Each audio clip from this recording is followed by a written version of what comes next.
You see what I'm saying? And I look and I go, yo, this is why they get mad, they get angry. You see a lot of sisters, they go, oh, you fucking with this kind of girl or that kind of girl. That shit is exotic. Stupid. That shit look a lot different from the shit that you see in the neighborhood all the time. It looks like that shit look like it come off a boat, baby. Goddamn, you don't like that motherfucker? You don't like that? You go, goddamn, what's the matter with you? This shit feels like something foreign. It feels like something that you can't just get. So in some kind of ways, it is interesting to explore. You know what I'm saying? But they get mad, they get angry. How did you end up with this motherfucker or this, that? I'm like, huh? For real. They get I real just look at it upset. like, oh, look at this angry. And then my instincts always makes me defensive. So I go, look at this angry black motherfucker. Get the fuck out of here. You're trying to fuck up the whole vibe. You understand what I'm saying to you? Because you go. So this clip of a conversation between 50 Cent and Lil Wayne has gone viral online, where 50 Cent talks about exotic women versus angry black women. And I want to start off this video by saying, as a black woman, personally, I'm not surprised. Like when I see Lil Wayne and 50 Cent getting together and, they're talking about issues, quote unquote, and they bring up black women, I already know what type of timing they're going to be on. Since the beginning of their careers, they have expressed, their hatred, aka their misogynoir, towards black women. So, not surprised. However, I did find it interesting that at the end, 50 Cent said that, it's his instinct, right? So when he's talking to black women about, why he chooses exotic women, he said it's his instinct. It's his instinct to call that woman an angry black woman. And, he did his hand like he was in a boxing ring or boxing, like, get away from me. And he starts throwing his hands like he's hitting her or, like swiping away at a fly. I would also like to mention that a lot of times the divide between women of all races, it really does stem from the men, right? Men, in many ways force women to compete with one another, and part of that competition is saying that this type of woman is better than this type of woman, when in fact, regardless of how you look, these women still get shitted on and disrespected by the very same men who will say that they are better than their own women. So non-black women who take these fetishizations to heart and to their heads, they often have a soft bottom because, yeah, these niggas will too make you a baby mama. But we're getting a little ahead of ourselves. Let's back up a little bit, okay? Giving you a video, y'all, podcast style. I am Eloho. Welcome to my channel. Make sure you hit that subscribe and like button before you even finish this video, because you already know what type of time we be on over here. Okay, you may not like everything that I have to say. You may not agree with everything that I have to say, but there's no denying that I come through with the looks, the facts, and the tea every single time. So boom. I heard the clip, went over to the podcast, which was super long, by the way.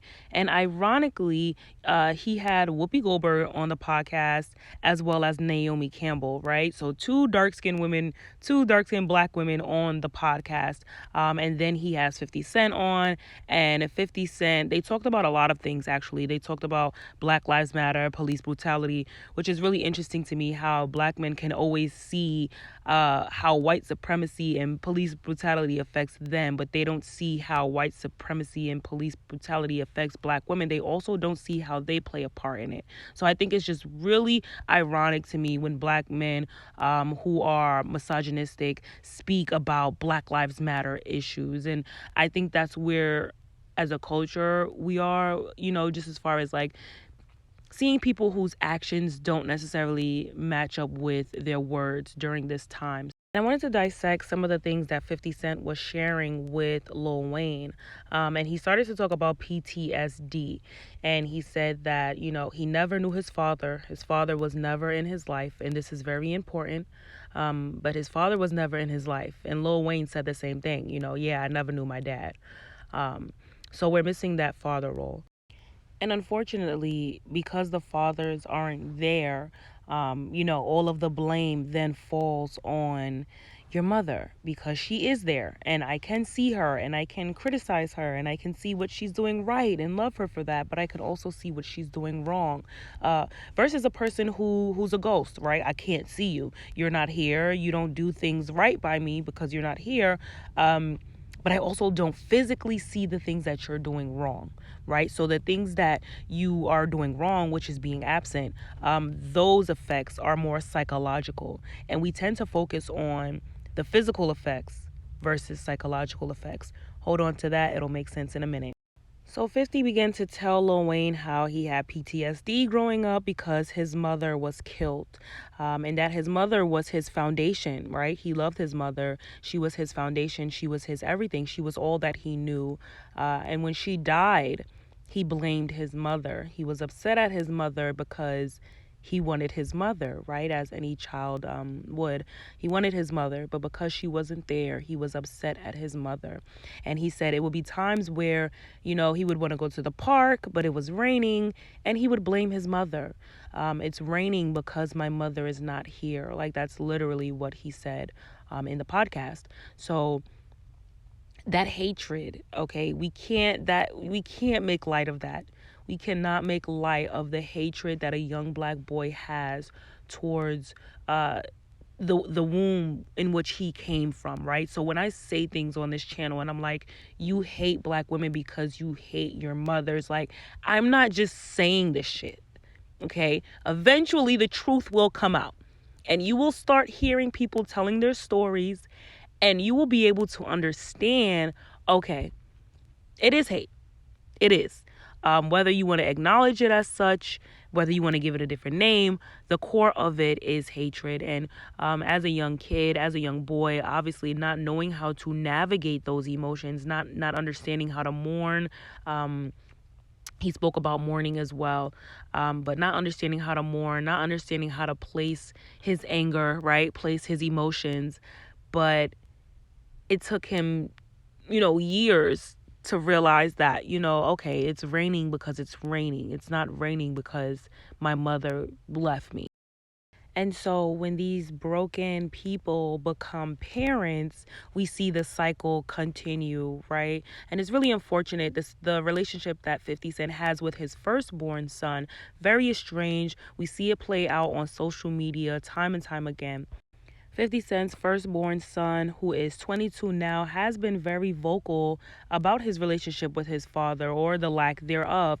50 Cent as well has made very disparaging statements, scary, in fact, for a father to say about his son, like, I wish he was dead, or child. It's just things that you should never say about your son, especially not publicly, right? But hell, we know 50 Cent is the biggest troll. He is the original troll, okay?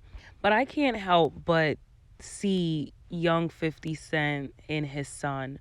And as someone who had a really rough upbringing, right?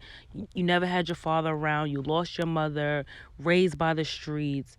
You finally made it out and you get to see the other side. A lot of times your first child and your first, the first mother of your child, they remind you of pain. They remind you of poverty. They remind you of an oppression or an evil that you don't want to visit. You don't want to be reminded of. And that's what he's talking about. He's talking about having a conversation with black women in which black women are asking him and holding him accountable and saying, well, why is it that before we were good enough for you, but now, it's the quote unquote exotics that tend to be, your criteria now. Now you don't want the dark skinned girls. Now she gotta look quote unquote exotic. And we'll get into, black women being exotic. We'll get into that later. Like, we already know we are. So we'll definitely talk on that later. We'll never get the full truth as to why 50 Cent has an estranged relationship with his son. But as someone who had no relationship with their father, and as someone who is so quickly to adopt all of these quote unquote sons, like 6ix9ine, right? When 6ix9ine came out, he's like, oh, that's my son, that's my son, that's my son. And he even said that he would rather 6ix9ine be his son. And this was after we found out 6ix9ine was a snitch. right? He said he would rather 6ix9ine be his son than his actual son. So the whole like, oh, my son is running with people and hanging out with people that dislike me or that I have beef with, honestly is null and void when you co-sign 6ix9ine and say, fuck it, I'd rather 6ix9ine be my son than my own son.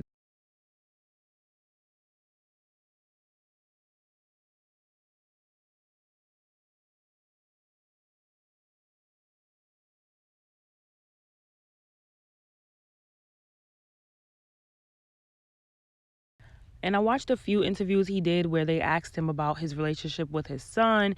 And really, the most that I could get out of it was him saying that, I guess like they were too privileged and they expected things from me.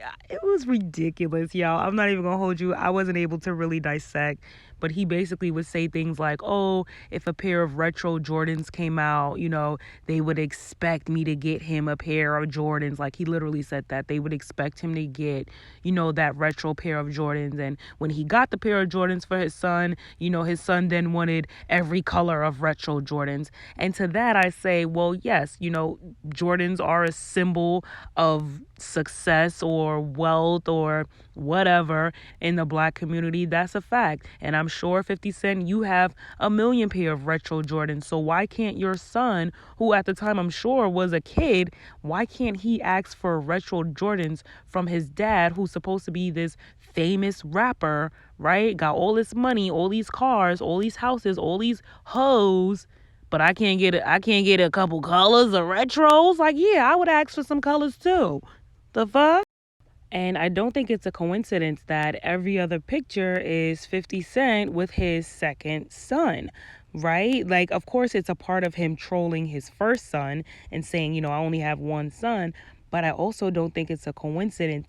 This is the golden child, right? Like literally and figuratively, this is the product of that exotic love that a lot of black men, once they get on, are looking for. They're looking for the non-black woman to have mixed or non-black children to basically erase or attempt to erase the hatred that they have for themselves, the hatred that they have for their mothers.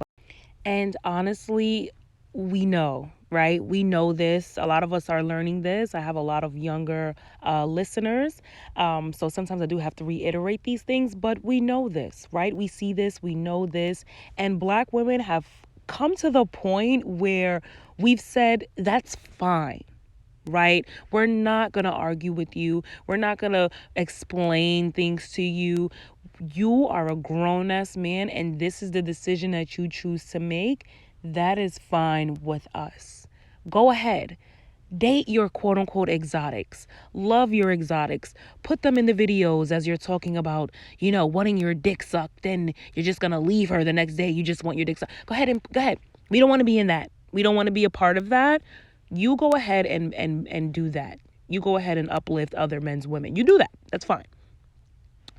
The problem is when you then drag us back into the conversation as angry black women when we're actually happily divested, right? Like we've happily divested as a whole. Not everyone, but as a whole, black women are saying we don't give a fuck, right? We're done. You win. You got it. But that's not good enough for some. That's not good enough for some black men. They must remind black women that they don't choose. They must remind us that, yeah, I don't choose you. And yeah, I don't need you to be over there happy because I need you to remember that you're the last choice because X, Y, and Z. And I'm disgusted by Lil Wayne, right? I'm just disgusted. He's in the corner laughing and wheezing, and it's just so fucking funny, huh? It's just so funny. Let me not curse because, they think we angry anyways. It's just so funny. You know what? I'm a curse because I'm not going to alter myself for men that's going to judge me negatively anyways. So what's so fucking funny? I want to know because you have a dark-skinned daughter who experiences colorism, right? Who people will make comments and say she doesn't blend in with her friends because she's the ugly dark-skinned girl out of the friends. That's what they say. because of lyrics that you have written and that you and other rappers, this narrative that you perpetuate, that lighter skin, mixed, non-black women are top shelf. They are to be chosen, they are to be married, they are to be on a pedestal above even your own daughter. Who would have known that you would put other women above your own children? It's really sad. You know, ever since I could remember wanting to like Lil Wayne as a kid, right? Because he's just everybody's icon. And it's really interesting how the black community's icons just so happen to be, objectify women and hate black women. But, those are our icons, honey. But yeah, as a kid, he was hip hop icon. And I wanted to like him. But every time I listened to a Lil Wayne song, he was saying, I like him long. What was it? I like them long hair, thick, red bone, right? And I'm like, okay, that ain't me. And that's cool because I love myself, right? I love my features. I like how I look, okay? At that time, I'm like, I'm good, I'm cute. But okay, this ain't me, that's fine. But then he would say things like, she's tougher than Nigerian hair. Okay, and being Nigerian, honey, having this 4C, that lines like that, like music like that, it really hurt me as a kid. Like, it really hurt me. And if I didn't have a support system, if I didn't have a mother that told me time and time again, like, she forced me to see the beauty in myself and in my blackness and my Africanness, thank God I had that. But there were a lot of girls growing up who didn't have that. But it's like, what more could I have expected, right, from him? Like, I saw the relationship between him and Toya, and then I saw his daughter's relationship with YFN, right? And when I see Reginae and YFN, I see Toya and Wayne. So, yeah, you see the girl. We saw how YFN dogged her out time and time again. These aren't isolated incidences. These aren't coincidences. I remember an incident years ago where Lil Wayne had made some statements saying that, his daughter is dark skinned, but she's a millionaire. And that's the difference between her and other dark skinned women, and that was in response to him basically saying things like, oh, y'all are pretty to be dark skinned. And some women were like, well, you have a dark skinned daughter, right? Like, I didn't know, like, dark skin and pretty didn't go together. Like, I didn't know that was a thing, huh? And he said, well, his daughter is a millionaire, so her dark skin, it doesn't matter, when, again, right, we see how she is also affected by that. Money doesn't shield you from anti-blackness. So that was idiotic. That was an idiotic comment. But you know what? Shit like this gives Donald Trump fuel. I swear. But anyways, shout out to the comment section though. There were a lot of people that were just like, what? Like, come on, man. Yes, even Walker. Oh, Lord. That's another topic. But shout out to the black men that were in the comment section checking 50, because it's not cool. It's time out for that. Like, come on. It's corny. It's been said. It's nobody cares. So for you to keep talking about that, now you really look like a clown. Aren't we supposed to be saying, like, how can you say in one line that Black Lives Matter, but in the next line that black women are angry? Because the same stereotypes about you being violent, aggressive, an animal, whoremonger, a thug, right? Those are stereotypes that affect you as a black man, 50 Cent. Those are stereotypes that will affect you and your bag, right? And your livelihood, your safety, your children, your children's children, your aunts, your uncles, your nieces. Why would you perpetuate a stereotype that's killing black women? Why would you publicly and viciously, why would you do that? Why would you say that? Why? Especially now, during this climate. In the climate of today's society, it's above me. It's above me now in today's climate. And these are men that I'm glad black women have long decided that we will not support. You will not get our support. You won't. You can't. Like I don't. I know the show is popular, but I don't watch Power. I know Weezy is a legend, but I don't listen to his music. I don't follow him on the gram. I don't. The only reason why I listened to this podcast was to try to give you guys more information. Let's not forget how 50 Cent was trolling his own employee, right? A black woman who was the star of his show, or one of the stars of the show. He was constantly talking about her edges, constantly making fun of her features, comparing her to men or masculine beings, right? And it was just really sad to watch, like, Notori time and time again just take hit after hit after hit, and to literally be bullied by her own boss for being a black woman. It was just ridiculous. The hate runs deep. We know it. But I guess during this climate, we expect you to hide it a little bit. Just while we're saying Black Lives Matter and just, trying to get shit on track, trying to get these 40 acres and a mule, trying to get, no, we can't even come together now and just, no, y'all just still gonna praise the, okay. Ciao. I wanted to change topics really quick that is related. My good sister, Jessie Woo, baby. Jessie Woo is a Haitian American comedian. I'm sure you guys have heard of her. Maybe you've seen her on Love and Hip Hop as well. But she was on the Grapevine and they were talking about discrimination in corporate America and in media. And she spoke about, I'll let her tell it actually. I'll never forget when I auditioned for Wild Now, I auditioned as a comedian. And I remember making Nick Cannon laugh. And so I knocked out my audition. And then a couple of days later, I was given a call by his right-hand man, which was a woman. And she told me, well, we kind of are filled up with the comedian spots. What do you think about being a Wild Out girl? I'm like, that's not what I wanted to do, but I just really wanted to be on the show. So I accepted it. So I get to LA and I'm thinking it's going to be lit. I'm going to work my way into speaking position.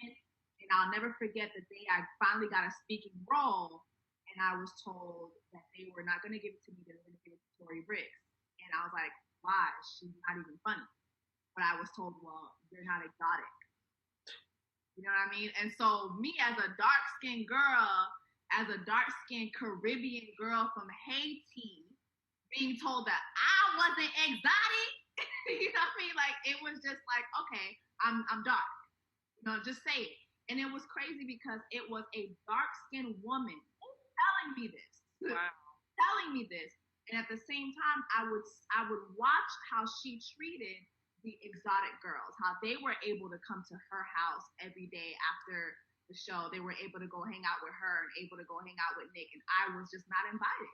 You know what I mean? So there's a lot of Black gatekeepers that do a lot of bullshit too, and that has to be addressed. So while all these people are coming out with Black Lives Matter, a lot of Black lives don't matter to Blacks. She later posted a photo of her and Nick Cannon and captioned this: 4 years ago, I was a wildin' out girl. I recently touched on my experience at the Grapevine TV during a conversation on being Black in corporate America and Black in media. The clip about my wildin' out experience went viral. Nick Cannon saw it and immediately reached out to me. He didn't chastise me. He didn't feel attacked. He opened his arms to my feelings and gave me a safe space to share my truth. He believed me. He validated me. This is huge. This is important. We had a meaningful conversation about colorism and sexism. He apologized, but he also made a commitment to make changes. This is a full circle moment for me. Many of you don't know this, but being mainstream on Wildin' Out was my last straw. I've dealt with so much horror in this industry, and I've shared so much of it with you all. No need to reshare. You guys know. But this was my last straw, and I used it as motivation to create my own platform, my own path. To have Nick Cannon reach out to me, listen to me, apologize, truly seek understanding, and make a commitment to eliminate the colorism on set is a movement I will never forget.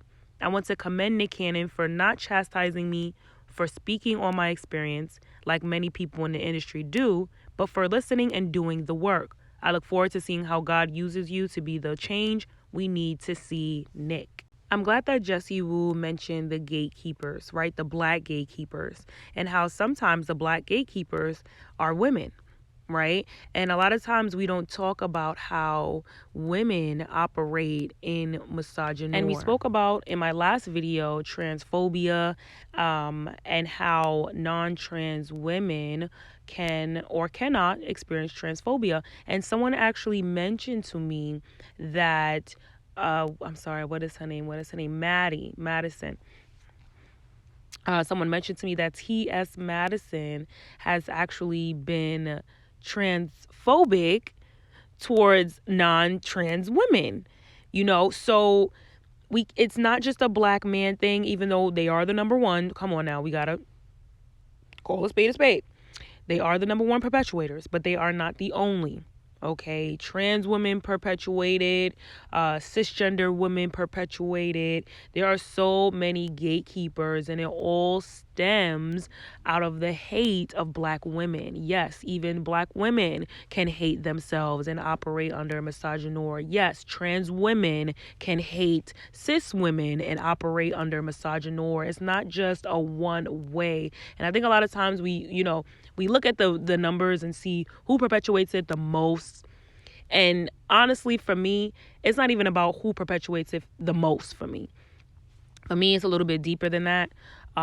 If a white woman operates in misogyny, it's something that I'm just like, yep, expected. If a black woman operates in misogyny, it cuts deep. It cuts deeper for me because I'm looking at you like we supposed to be here though. Like we ain't even supposed to be about the bullshit. We supposed to be about each other. So for one dark-skinned black woman to look at another dark-skinned black woman and say, you can't get the job because you're not exotic, are you dumb or are you dumb?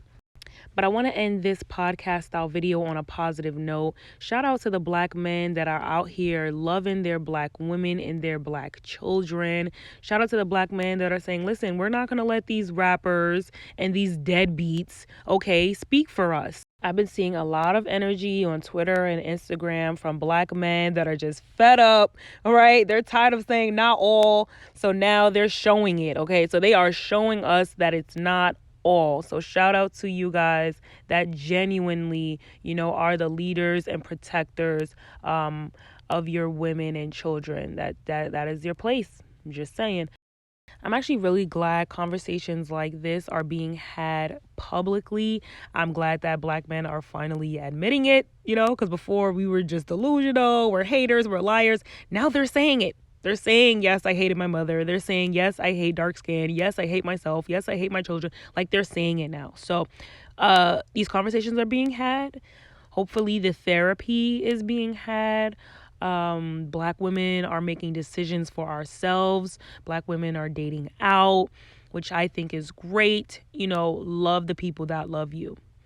I think that is awesome. I want to know what you have to say down in the comments section. Black women, remember, you are the original in a world full of copies, honey. I love you. I salute you. I'll see you at the next one. Bye.